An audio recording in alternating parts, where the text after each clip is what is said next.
Buenas noches a todos, bienvenidos al estudio bíblico del libro de San Mateo, hoy con el tema El joven rico. Vamos a buscar la Biblia, San Mateo capítulo 19, del versículo 16 al 26, voy a leer. Entonces vino uno y le dijo: Maestro bueno, ¿qué bien haré para tener la vida eterna? Él le dijo: ¿por qué me llamas bueno? Ninguno hay bueno sino uno, Dios. Mas si quieres entrar en la vida, guarda los mandamientos. Le dijo: ¿cuáles? Y Jesús dijo: no matarás, no adulterarás, no hurtarás, no dirás falso testimonio, honra a tu padre y a tu madre, llamarás a tu prójimo como a ti mismo. El joven le dijo: todo esto lo he guardado desde mi juventud. ¿Qué más me falta? Jesús le dijo: si quieres ser perfecto, anda, vende todo, vende lo que tienes y dalo a los pobres, y tendrás tesoro en el cielo, y ven y sígueme. Oyendo el joven esta palabra, se fue triste porque tenía muchas posesiones. Entonces Jesús dijo a sus discípulos: de cierto os digo que difícilmente entrará un rico en el reino de los cielos. Otra vez os digo que es más fácil pasar un camello por el ojo de una aguja que entrar un rico en el reino de Dios. Sus discípulos, oyendo esto, se asombraron en gran manera, diciendo: ¿quién pues podrá ser salvo? Y mirándolos, Jesús les dijo: para los hombres esto es imposible, mas para Dios todo es posible. Hasta el versículo 26 he leído. Buenas noches a cada uno de ustedes. Gracias por acompañarnos en este tiempo de estudio bíblico. Hoy vamos a estar compartiendo el tema El joven rico. Así podemos encontrar en la Biblia este relato tan especial. Mientras nosotros leemos este relato, podemos pensar cuál es el punto de vista de nuestro Señor Jesucristo, ¿no? Porque la gente tiene una opinión acerca de sí mismo, pero la palabra de Dios y la vista de Jesús es distinta a la opinión que cada persona tiene de sí mismo. Esto debemos entender. Como primera cosa podemos ver acá el encuentro entre un joven y Jesucristo, ¿no? Entonces dice que este joven se acercó a Jesús. Entonces cuando él se refiere a Jesús, ¿cómo le trata o cómo le dice? Maestro bueno. Que en realidad es un calificativo muy adecuado para decirle a Jesús, ¿no? Maestro bueno. Entonces, ¿qué problema hay en esto? ¿Acaso no puede decirle maestro bueno? Creo que es un halago hacia la vida de Jesús. Podemos decir que le está tratando muy bien, le está hablando de buena manera. Pero cuando empezamos a ver la respuesta de nuestro Señor Jesucristo, en ese momento, ¿qué es lo que nosotros podemos observar? A Jesucristo pudo identificar cierto tipo de conducta del corazón de este joven. Porque si Jesús hubiese aceptado solamente esta palabra, entonces hubiese respondido tal cual lo que él le preguntó. Pero Jesús, en vez de responder la pregunta de este joven, es decir, que el joven, ¿qué es lo que le ha dicho? ¿Cuál ha sido la pregunta? ¿Qué bien haré para tener la vida eterna? Entonces Jesús tiene que responder esta pregunta nada más. ¿Qué bien haré para recibir la vida eterna? ¿Para tener la vida eterna? ¿Qué bien? ¿Qué tengo que hacer? Entonces Jesús, en vez de responder esta pregunta, Jesús se ha quedado con la primera frase, la primera palabra que este joven le había señalado. ¿Cuál es? La primera palabra: maestro bueno. En el versículo 26, ¿no? Perdón, versículo 16. Dice, maestro bueno. Entonces, la pregunta es, ¿qué problema hay que este hombre le haya dicho maestro bueno a Jesús? Entonces nosotros, al leer el texto de manera simple, podemos observar que no hay ningún problema, ¿no? Maestro bueno, ¿qué malo tiene que le diga así? Pero Jesús, el versículo 17, le dijo: ¿por qué me llamas bueno? Entonces, ¿cuál es la interpretación más superficial de esta palabra? ¿Por qué me llamas bueno?, dijo. Ninguno hay bueno, sino solo uno, Dios, dijo. Entonces, esta palabra, estimados hermanos, la verdad es que nosotros, leyéndola, simplemente no podemos comprender. ¿Acaso Jesús está diciendo que Él no es bueno? ¿Acaso Jesús está diciendo yo soy malo? Entonces, me tocó conversar con una persona que congrega la iglesia y él precisamente me citó esta palabra, que Jesús había dicho, ninguno hay bueno, ¿por qué me llamas bueno? Entonces, esta persona, ¿cómo interpretaba esta palabra? Decía que Jesús mismo dijo que no era bueno. ¿Por qué? Porque él vivía en el mundo pecaminoso, ¿no? O sea, en el mundo de la carne. Por eso, esta persona interpretaba que Jesús había dicho que no hay bueno, ¿por qué me llamas bueno? Haciendo alusión como si fuera que Jesús está diciendo que Él tampoco es bueno. Entonces, hermanos, la verdad es que este tipo de pensamiento no es correcto. Este tipo de pensamiento no es, no es una interpretación correcta de la Biblia, sino que una interpretación correcta es Dios es bueno. Entonces Jesucristo también tiene la imagen, la forma de Dios. Entonces, ¿cuál era el problema del joven rico? Primero, el primer problema que él tenía, obviamente, ¿no? Él estaba tratando a Jesús como si fueran iguales, ¿no? Es decir, que él estaba llamando a Jesús maestro bueno, porque él también en sí se consideró bueno. Entonces, entre este hombre y Jesús, ambos para este joven eran buenos. Pero en realidad Jesús lo que está diciendo acá es que entre los seres humanos no existen buenos. Pero este hombre no había distinguido delante de él quién estaba. ¿Quién está delante de este joven? Es Jesús. Es el Señor Jesucristo. Entonces, no era que él tenía que mostrar una buena condición delante de Jesús, sino que al contrario, él primero debe conocer su identidad, debe conocer su condición original delante de Dios. Cuando nosotros leemos el libro de Romanos, veamos acá, Romanos capítulo 3, el versículo 10 dice: como está escrito, no hay justo ni aun uno, no hay quien entienda, no hay quien busque a Dios. El versículo 12, todos se desviaron, a una se hicieron inútiles. No hay quien haga lo bueno, no hay ni siquiera uno. Cuando el apóstol Pablo quiso explicar acerca del ser humano en general, él dijo que no hay justo ni aun uno. No hay quien entienda, no hay quien busque a Dios. Ya esto haciendo referencia precisamente a la ley, ¿no? Porque cuando seguimos leyendo más abajo, está mencionando sobre el tema la ley. O sea, la ley viene a ser una instancia en la que el hombre no puede ser justo. O sea, no existe ninguna persona en este mundo que por medio de la ley pueda obtener la justicia de Dios, la justificación. Entonces Jesús le ha tratado a este muchacho, le dijo: ¿por qué me llamas bueno? Ninguno hay bueno sino uno, Dios. El único que podamos llamar bueno es Dios. Es decir, que todos los seres humanos son malos. Es la respuesta, ¿no? Entonces, con esta respuesta, este joven debería pensar: yo también soy ser humano, yo también soy una persona, yo me he creído bueno toda mi vida, pero este hombre Jesús me está diciendo que yo no soy bueno. Te debería pensar en eso. Pero Jesucristo, entendiendo la posición del corazón de este joven rico, ¿qué es lo que le dijo? El versículo 17, la segunda parte dice: mas si quieres entrar en la vida, guarda los mandamientos.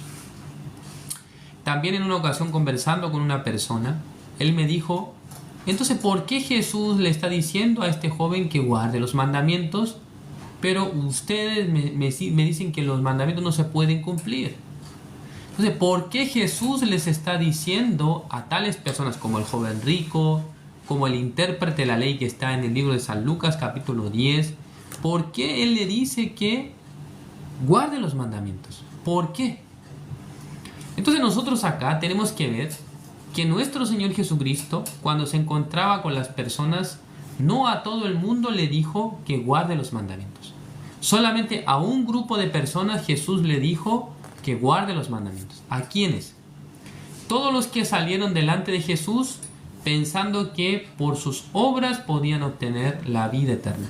Por ejemplo, este joven rico, por ejemplo, el intérprete de la ley que aparece en San Lucas capítulo 10. Porque las preguntas que ambos hicieron son muy parecidas. Vamos a ver.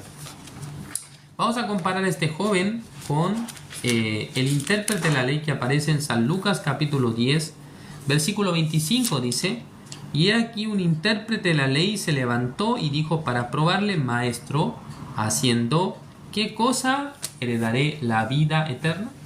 Entonces hay una similitud entre la pregunta de este joven rico y la pregunta de un intérprete de la ley. ¿Cuál es? Ambos se colocan en una posición de que ellos tienen la posibilidad de, haciendo algo, obtener la vida eterna. Entonces vemos que a ambas personas Jesús les hace o les muestra una condición. Tiene que cumplir la ley, tiene que guardar los mandamientos. Entonces la intención de la palabra de Jesús no es que esta persona responda positivamente: sí, yo guardé la ley, yo guardé los mandamientos. Sino que al contrario, cuando escuche esta afirmación de Jesús, se dé cuenta que él no puede cumplir. Pero ¿cuál es la respuesta del joven rico? Versículo 18. Le dijo: ¿cuáles? Y Jesús dijo: no matarás, no adulterarás, no hurtarás, no dirás falso testimonio. 19. Honra a tu padre y a tu madre, y amarás a tu prójimo como a ti mismo. Entonces Jesús exactamente le ha explicado cuáles son las condiciones para poder entrar en el reino de los cielos. ¿No es así? Tiene que cumplir la ley y los mandamientos. Estos son. En ese momento el joven podría haber dicho: bueno, Señor Jesús, yo la verdad es que he intentado, he procurado cumplir, pero no he podido cumplir todo, entonces ya no sé bien cómo tengo que hacer entonces. Pero él, ¿qué dijo? Todo esto lo he guardado desde mi juventud. Ya este joven tenía un pensamiento, tenía una idea de sí mismo, estaba sobrevalorado. Yo sí puedo cumplir, yo he cumplido los mandamientos que usted me dijo. Es decir, yo no maté, yo no adulteré, yo no robé, tampoco mentí, también honré a mi padre y a mi madre. Además, yo amo a mi prójimo como a mí mismo. Siendo un joven rico, ¿no? No sé bien, él estaba dando limosnas a la gente, estaba dando dinero a los pobres, estaba dando algún recurso para que la gente pueda sobrevivir. Entonces tuvo un corazón de ser bondadoso, ¿no? De ser bueno. Pero digamos que este joven rico, ¿hasta dónde puede ser bondadoso? ¿Hasta dónde puede ser dadivoso? ¿Hasta cuando ya no tenga riquezas? ¿Hasta cuando su capital personal se termine, ¿no? En ese momento, ¿cómo podrá ser dadivoso? Entonces Jesús, entendiendo que este joven estaba equivocado respecto de sí mismo, o sea, él pensó de manera errónea sobre su ser, sobre sí mismo, porque pensó que era bueno delante de Dios. Entonces Jesús acá, ¿qué es lo que le dice? Versículo 20, primero veamos acá el 21. Jesús le dijo: si quieres ser perfecto, anda, vende lo que tienes y dale a los pobres y tendrás tesoro en el cielo, y ven y sígueme. Ya, en esta palabra de San Mateo no aparece una expresión que había mencionado en el libro de San Marcos. Vamos a buscar.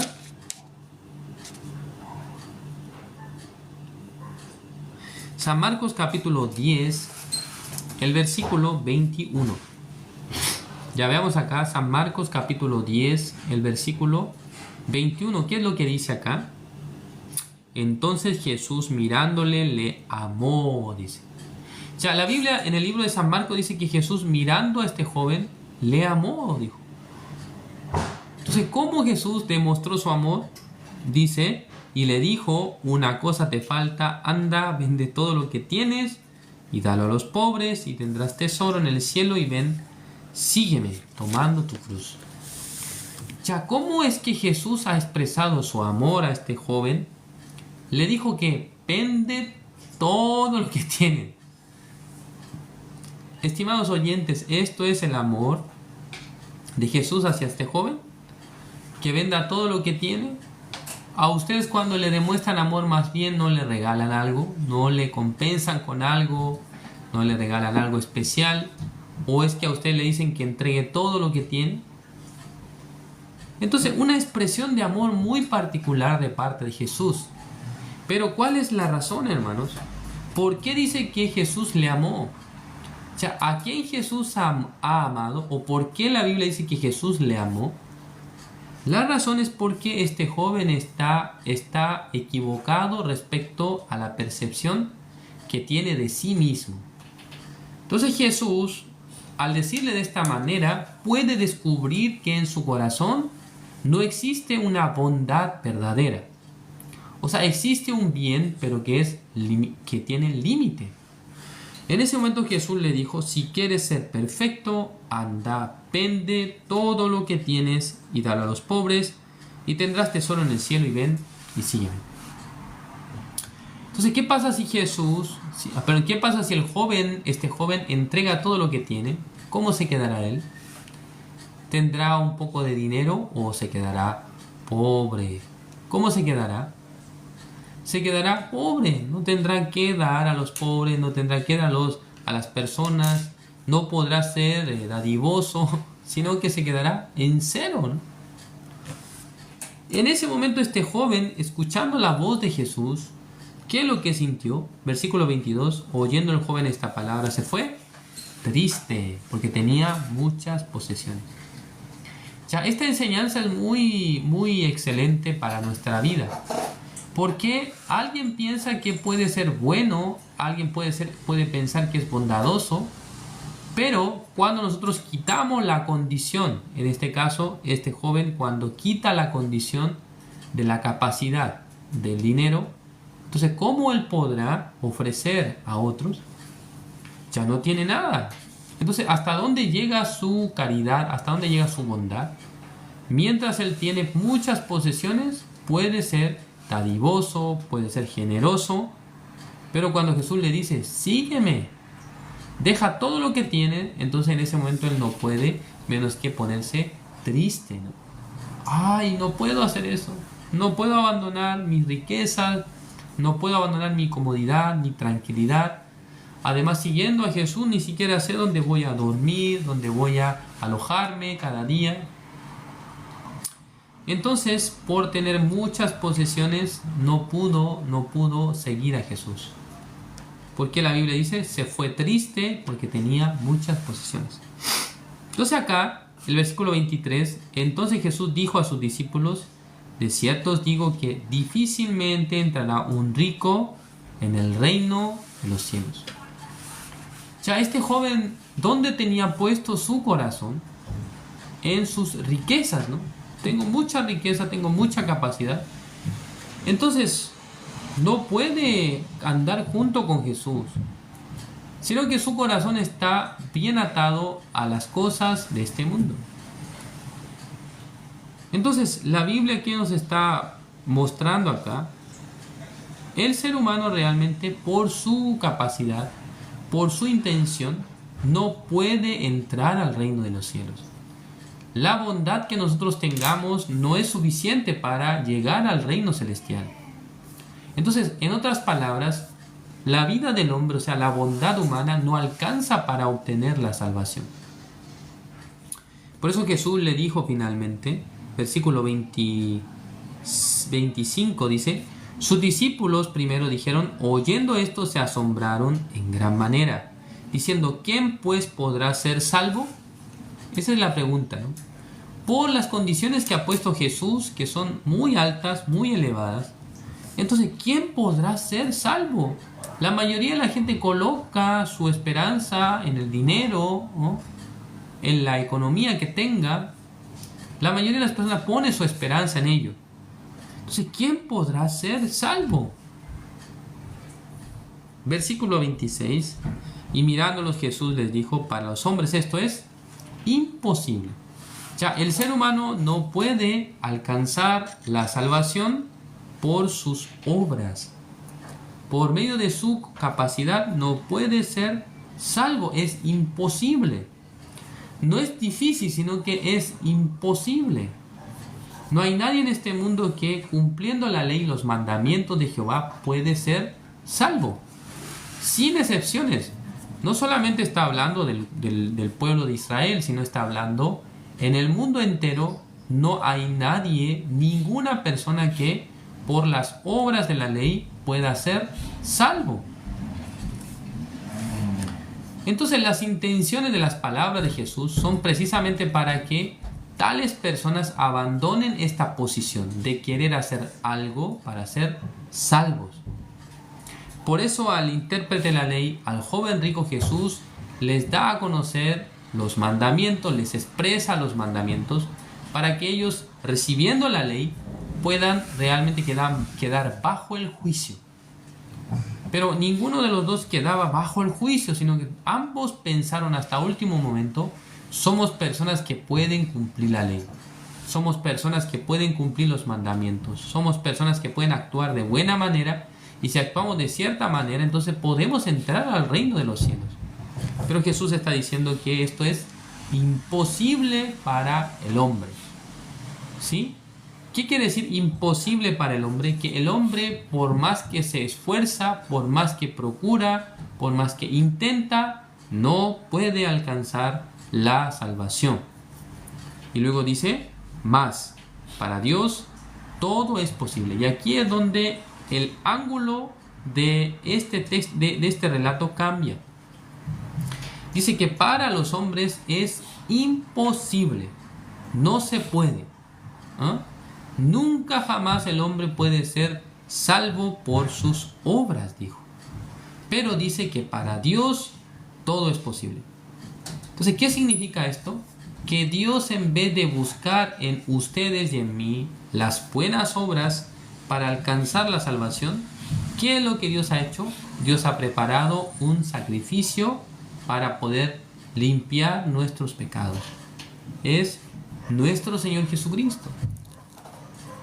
Entonces, esto es lo que la palabra de Dios constantemente quiere enseñarnos. Que para nosotros no hay forma de ser salvos, pero en Dios está la manera, en Dios está la forma de hacerlo. Dentro de nuestra mente debe llegar un pensamiento: no puedo ser salvo por mis obras, no puedo, es imposible. Pero si ustedes todavía piensan que por sus obras pueden ser salvos, entonces todavía el versículo 26 no ha llegado a sus corazones. Todavía está teniendo esperanza en sí mismo, todavía cree que puede mejorar, que puede ser mejor persona, y haciendo lo bueno Dios podrá recibirles en el reino de los cielos. Pero si alguien exactamente pudiera darse cuenta de lo contrario: no, la verdad es que no puedo ser salvo por mis obras, esto es un descubrimiento demasiado grande, demasiado bueno. Porque cuando se da cuenta de esto, entonces podrá ver que en Dios está la salvación. En otras palabras, en el Señor Jesucristo está nuestra salvación. Yo deseo que cada uno no ponga la esperanza en sí mismo para recibir la salvación, sino que ponga su esperanza en que el que puede hacer esto es Dios. No es por sí mismo, no es porque somos buenos, no es porque hacemos algo bien, sino es por Dios. Jesucristo, quien fue enviado por Dios, ha venido a este mundo y, mostrando el amor de Dios, Él murió por nuestros pecados, nos ha lavado, nos ha santificado, nos ha perfeccionado, nos ha dicho justos, santos. Lo que el hombre no podía hacer, lo que el hombre no podía lograr por el esfuerzo, nuestro Señor Jesucristo, por su obra, nos ha dado la gran salvación. Entonces, ¿qué es imposible para nosotros? Sí, obviamente hay muchas cosas imposibles para el hombre, pero una cosa que debemos saber que es imposible totalmente, por las obras poder entrar al reino de los cielos. La pregunta del joven era, ¿qué haré para tener la vida eterna? ¿Cuál es la respuesta? Imposible hacer algo. Tú no puedes hacer nada para ser salvo, pero en Dios, más dice, para Dios todo es posible. Entonces hay un cambio de mentalidad. Esto es el arrepentimiento. O sea, el arrepentimiento es abandonar mis obras, abandonar el que yo puedo hacerlo y luego aceptar la obra de Dios. Es la obra de nuestro Señor Jesucristo. Entonces, hermanos, realmente una persona que está lleno de su corazón de que puede agradar a Dios por sus obras, decimos esta persona es rica, ¿no? Por su propio pensamiento es rico, es decir que no puede realmente alcanzar hacia la palabra de Jesús. ¿Por qué? En sí mismo es rico, es decir que en sí mismo es bondadoso, en sí mismo puede hacer de todo, en sí mismo puede ayudar a todos, en sí mismo es bueno. Esto viene a ser el rico que la Biblia nos habla. Por eso, para poder entrar al reino de los cielos, ¿qué es lo que nosotros debemos hacer? Dice que imposible para nosotros, pero para Dios todo es posible. Entonces, el joven rico no debería más ver a sí mismo, sino que debería ver ¿a quién? A Jesús. Jesús es quien puede salvarme. Jesús es quien puede redimirme. Jesús es quien puede hacerme libre de los pecados. Si tenemos este tipo de conclusión, entonces no es difícil recibir la salvación. Gracias por su atención. Así vamos a terminar. Vamos a orar. Dios Padre, Señor, le agradecemos. En esta noche usted nos permite su palabra. Le agradecemos, Señor, porque realmente nosotros hemos visto claramente que por la obra, por nuestras obras, no podemos ser salvos. Necesitamos la ayuda de Dios, necesitamos el poder de Dios, necesitamos el trabajo de Dios. Este trabajo, por medio de Jesucristo, Dios había concretado en nuestra vida, nos ha dado la salvación, nos ha dado el perdón eterno, nos ha dejado justos delante de Dios. Por ello obtuvimos la vida eterna. Gracias, Señor, por todo. Oramos en el nombre de su Hijo amado, nuestro Señor Jesucristo. Amén. Yo no puedo merecer tu preciosa salvación.